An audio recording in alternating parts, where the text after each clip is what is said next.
मी आज लसणाची चटणी सांगणार आहे। त्याच्यासाठी 1 वाटी शेंगदाणे घेतलेले आहेत, हे बघा, आणि शेंगदाण्याला भाजून घेते। आणि हा लसण घेतलेला आहे, 5 गड्डे आहेत हे लसणाचे असे, हे अशातले 5 गड्डे लसणाचे घेतलेले आहेत। या लसणाला मी सोलून घेतलेला आहे, साफ झालेला आहे माझा असा, आणि याच्यामध्ये काही सिल्केचे पण टाकलेले आहेत। शेंगदाणे माझे भाजून झाले, आता याला मी थंड होण्यासाठी ठेवते। ते थोडेसे थंड झाल्याच्या नंतर मग सांगते। शेंगदाणे माझे गार झाले, हे बघा, आणि मी असं काही सिलटा वगैरेचा काढणार नाही आहे।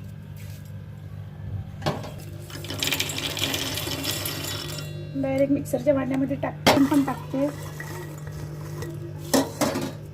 मी असं मोठ्या चमच्यानी 3 चमचे मिरची पावडर घेते, चमच्यानी मीठ टाकते, 1.5 चम्मच। हा माप एकदम बरोबर आहे। ही माझी चटणी करून बघा, 3 महिने आरामात राहते, बिना फ्रीजची पण राहते, काही गरज नाही फ्रीजमध्ये ठेवायची। हे बघा, हे अशा पद्धतीने होते। भाकरी बरोबर, चपाती बरोबर, कशा बरोबर आम्ही खाऊ शकतो। खूप मस्त असते, खूप मस्त लागते ही चटणी। ही भाजी मिक्सरमधून मी काढली आता। एवढी मस्त असते ही चटणी खाण्यासाठी, एवढी टेस्ट येते याची। करून बघा ही चटणी, तुम्ही भाकरी बरोबर खाऊ शकता, चपाती बरोबर पण खाऊ शकता, खूप मस्त लागते।